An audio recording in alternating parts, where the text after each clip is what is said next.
ప్రియ శ్రోతలు, బాగున్నారా? కుటుంబ సమేతంగా మీరందరూ ఆనందిస్తున్నారా? దేవుని బిడ్డలమైన మనం ఒకేసారి రెండు లోకాలలో జీవిస్తున్నాము. ఇహపరములు రెండు ఒకేసారి ఒకే సమయంలో మన నివాస స్థలాలు. అక్కడా ఇక్కడా ఉంటూ సమతౌల్యం పాటించగలిగితే మన ఆనందం అవధులు దాటుతుంది. ఈ లోకంలో పై అధికారులు ఒక విధంగా పరోక్షంగా దేవుని సేవకులై ఉండి ఎల్లప్పుడూ ఈ సేవ యందే పని కలిగి ఉంటారు. అందుకే కదా మనము పన్ను చెల్లిస్తున్నాము. మనస్సాక్షిని బట్టి మనము పై అధికారులకు లోబడతాము. దేవుడే ప్రభుత్వాలను నియమించాడు. ప్రభుత్వాలు అధికారులకు వేతనాలు చెల్లించాలి గదా, అందుకు మనం పన్ను చెల్లించాలి. అలాగే ఈ లోకంలో దేవుని సేవ జరగాలి.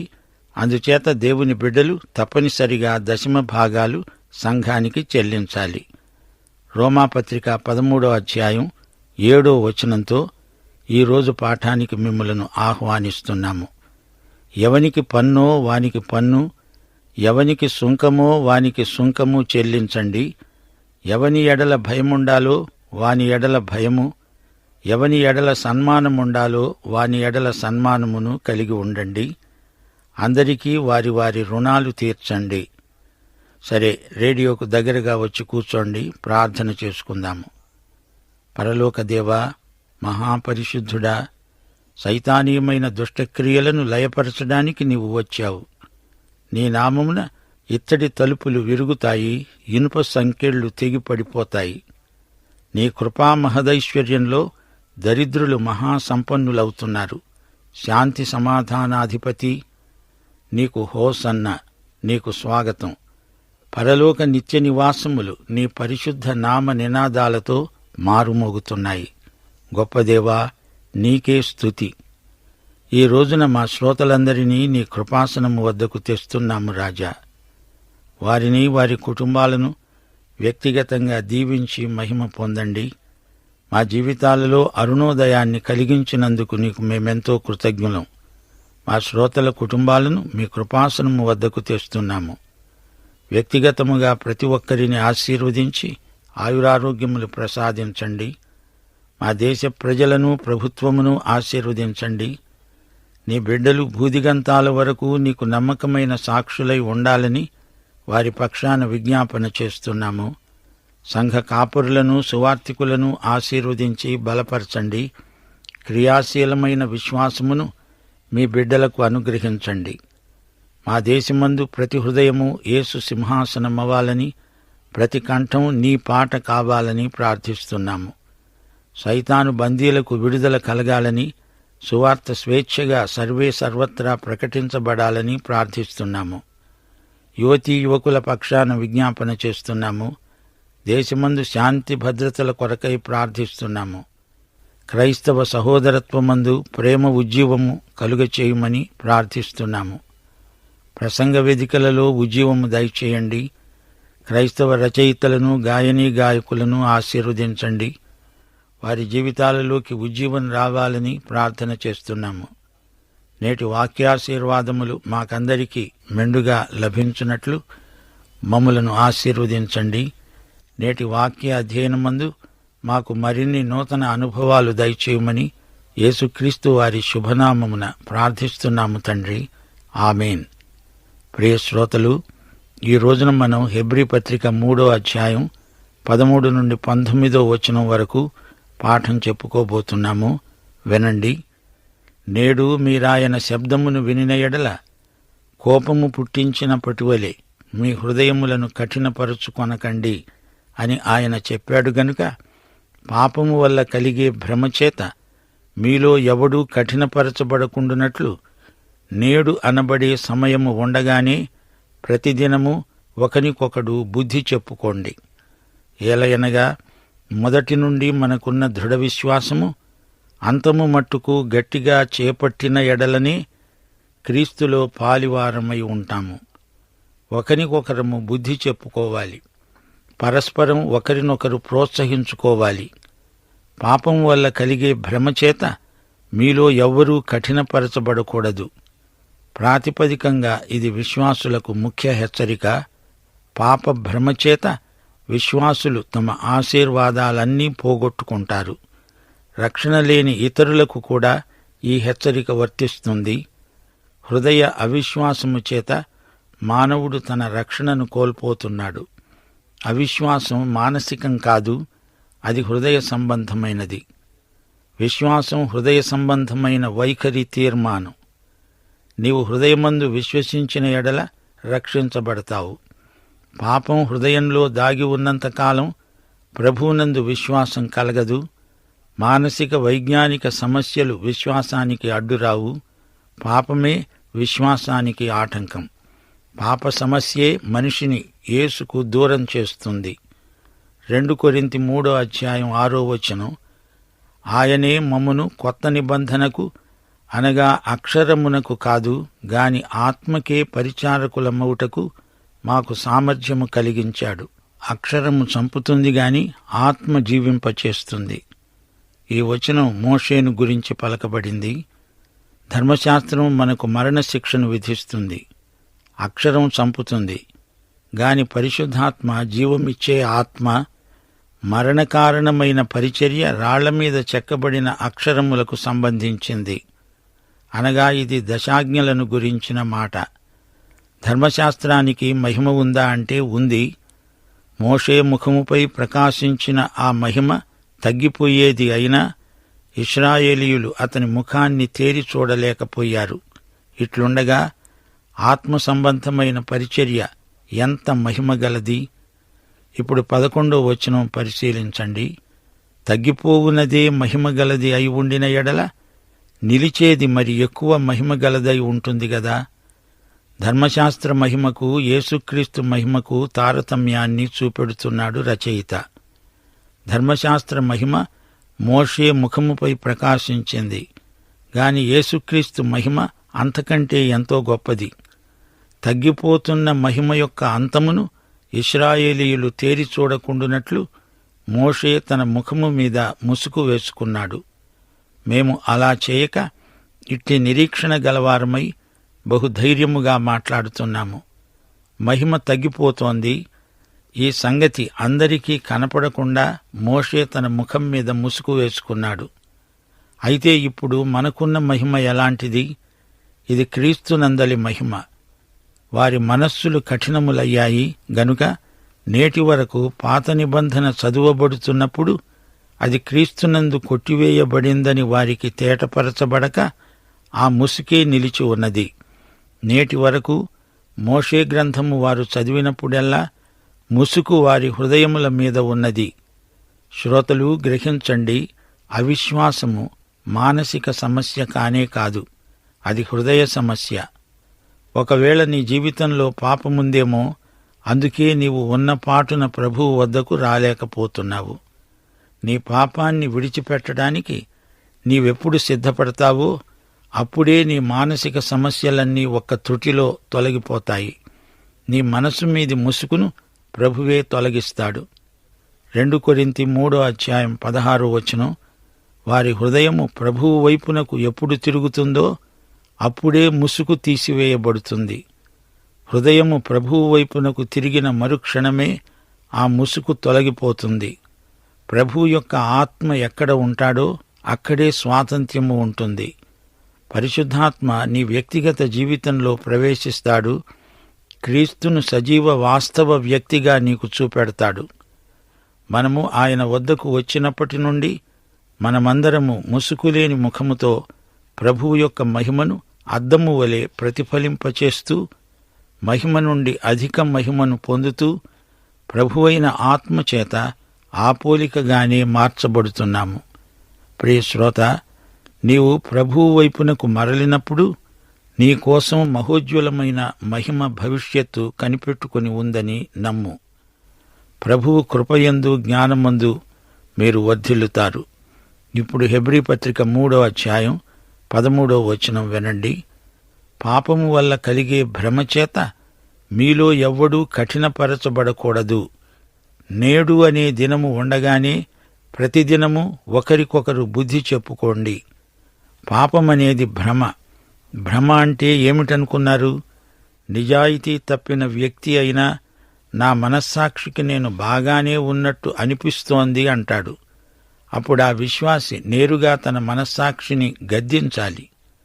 ఎడతెగక పాపం చేస్తూ ఉండడం చేత మనస్సాక్షి మొద్దుబారిపోయింది. ఇలాంటి వారు కొందరు సేవలో కూడా ఉన్నారు.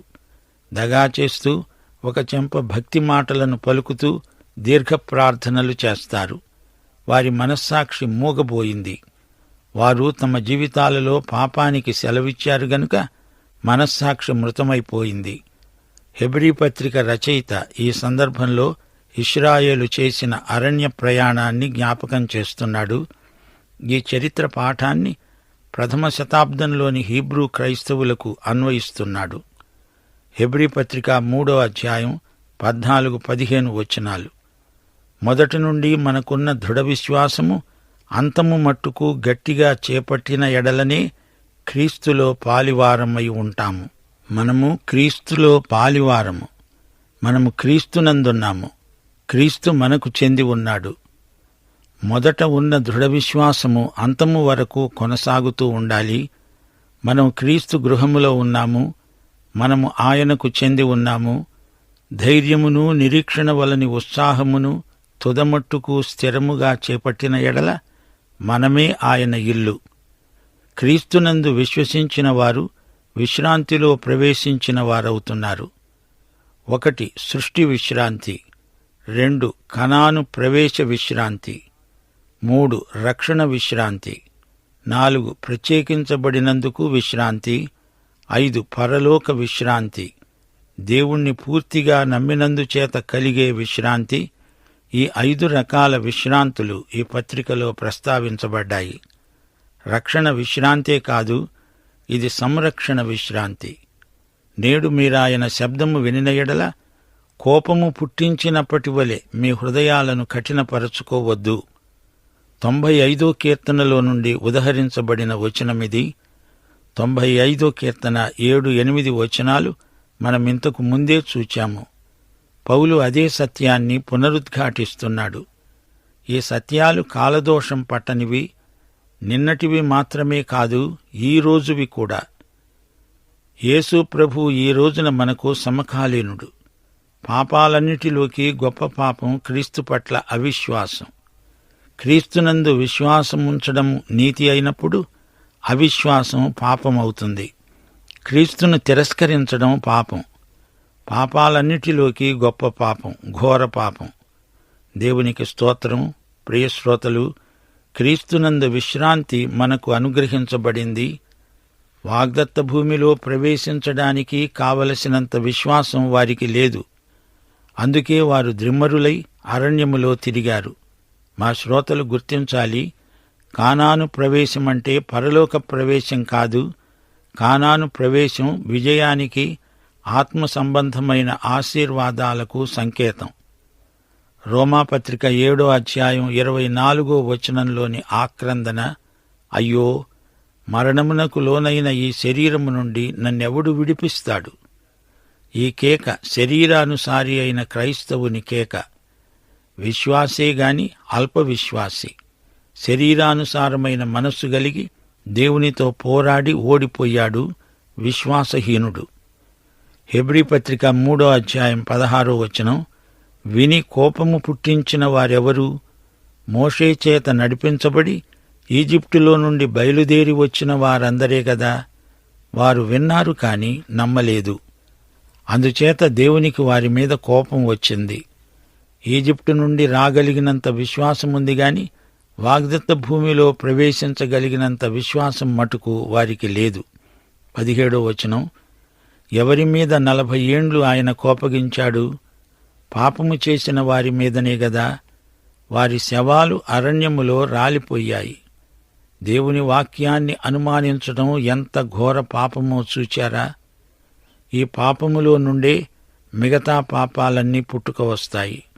అరణ్యములో తిరుగాడడమే కాదు, వారు బంగారు లేగదూడను చేశారు. అది వ్యభిచారానికి నడిపించింది. దేవుణ్ణి కాదనేటంతవరకు తెచ్చింది. తిరిగి ఈజిప్టుకు వెళ్లిపోతామంటూ తిరుగుబాటు చేసేంతవరకు వచ్చింది. విశ్వాసపథంలో నడిచి వాగ్దత్త భూమికి వెళ్లడం కంటే ఈజిప్టు దాస్యమే నయం అనిపించింది వారికి. శ్రోతలు గమనించండి, ఎందరో క్రైస్తవులు ఈ రోజున లోకంతో ఒకటైపోతున్నారు. క్రీస్తునందు సంపూర్ణ విశ్వాసముంచి ఆయన అడుగుజాడల్లో నడవటమంటే చాలామందికి అర్థం కావటం లేదు. ఎవరి మీద 40 ఏండ్లు యెహోవా కోపగించాడు? ఈజిప్టు నుండి వచ్చిన ఈ అవిధేయుల మీద, విశ్వాసహీనుల మీద ఆయన కోపగించాడు. వారు అవిశ్వాసమనే పాపం, అవిధేయత అనే పాపం చేశారు.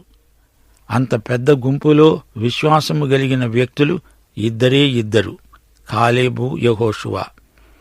ఆ తరంలో ఈ ఇద్దరే మిగిలారు. వారిద్దరే వాగ్దత్త భూమిలో అడుగుపెట్టారు. మోషే కూడా వాగ్దత్త భూమిలో ప్రవేశించలేకపోయాడు.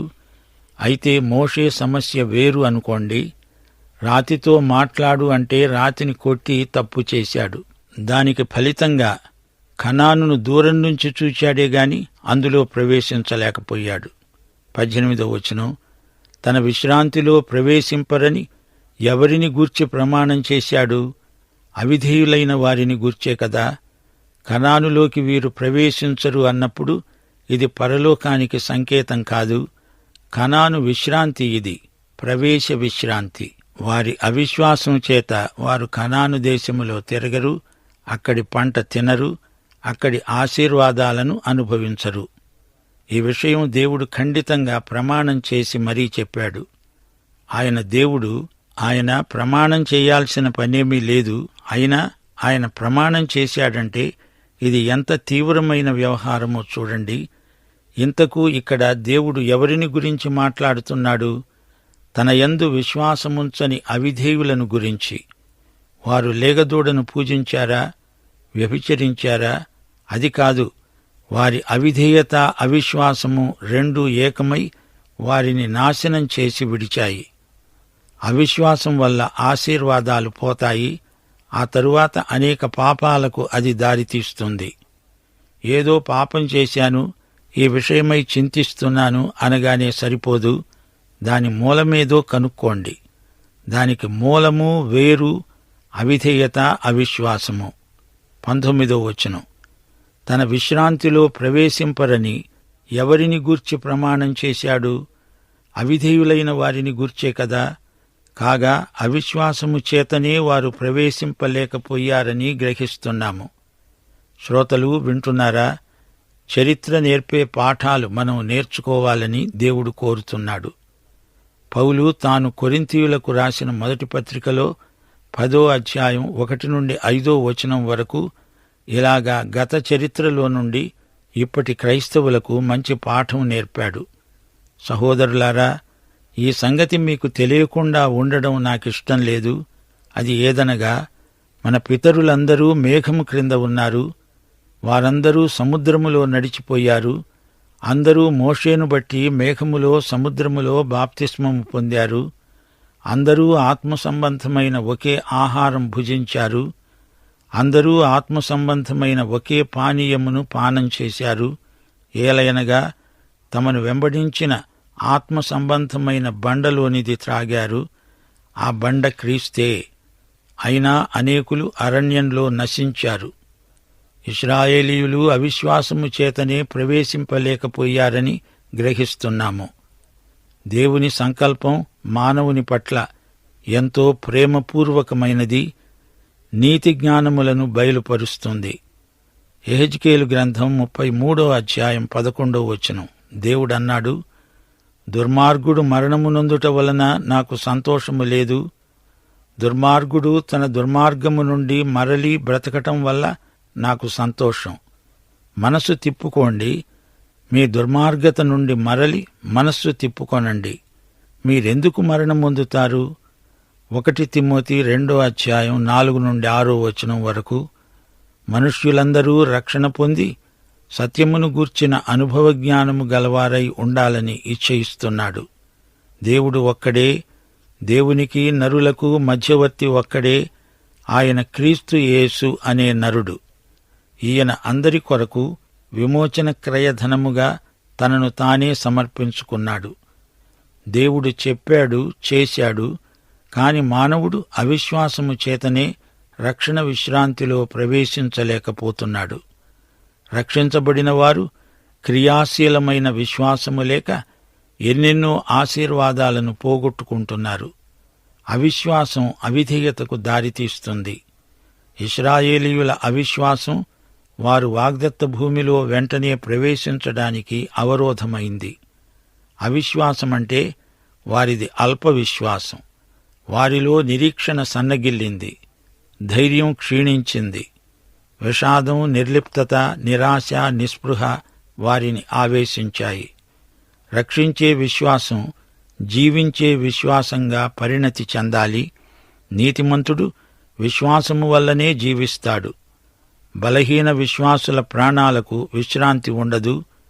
నేడు అనబడే సమయముండగానే ప్రతిదినమూ ఒకనికొకడు బుద్ధి చెప్పుకోండి.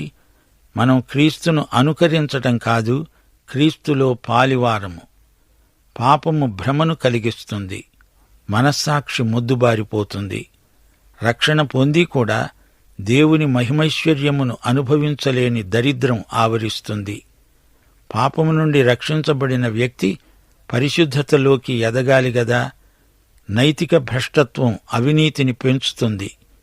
ఈజిప్టు ఫరోగతి ఏమైంది? రానురాను అతని హృదయం కఠినతరమవుతూ వచ్చింది.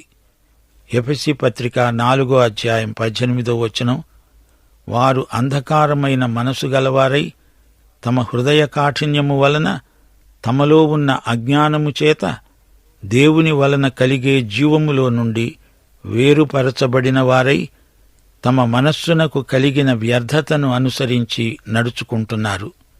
వారు సిగ్గులేని వారై ఉండి నానావిధమైన అపవిత్రతను అత్యాశతో జరిగించడానికి తమను తామే కాముకత్వానికి అప్పగించుకున్నారు. అట్టివారి మనస్సాక్షి దేవుని కృపకు స్పందించదు. అపొస్తలుల కార్యములు 7వ అధ్యాయం 51వ వచనంలో స్తెఫను తన ప్రసంగంలో ఇశ్రాయేలు ప్రజలను ఉద్దేశించి అన్నాడు, ముష్కరులారా, హృదయములను చెవులను దేవుని వాక్యమునకు లోబరచనొల్లని వారలారా, మీ పితరుల వలె మీరు ఎల్లప్పుడూ పరిశుద్ధాత్మను ఎదిరిస్తున్నారు. పాపం భ్రమపరుస్తుంది. పాపం తన అసలు రూపంతో కాక మాయవేషంతో వచ్చి నిన్ను శోధించి లొంగదీస్తుంది. జాగ్రత్త. పాఠం ఇంతటితో సమాప్తం. మన ప్రియ యేసుక్రీస్తు కృప, పరమతండ్రి అయిన దేవుని ప్రేమ, పరిశుద్ధాత్మ అన్యోన్య సహవాసము మనకు సదాకాలము తోడై ఉండునుగాక. ఆమేన్.